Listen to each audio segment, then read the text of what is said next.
আন্দোলনে আসে না, সংগ্রামে আসে না, মামলা খায় না, মামলার আসামির খোঁজ রাখে না, কেউ অসুস্থ হইলে সেখানে যায় না, কেউ মরলে যায় না, দলটাও করে না।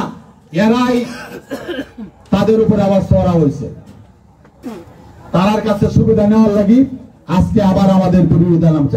আমি তো ইলেকশনের কথা বলি না। ইলেকশন তো যদি দেশে হয় আমি নমিনেশন চাই, এটা আমার অধিকার। 40 বছর ধরে দলটা করি, সেই ছাত্র দলের প্রতিষ্ঠাকালীন সাধারণ সম্পাদক নিয়ে আজকে পর্যন্ত একদিনের জন্য দলের সাথে আমার কোনো গ্যাপ হয় নাই। ভাইয়েরা, আমার বন্ধুরা,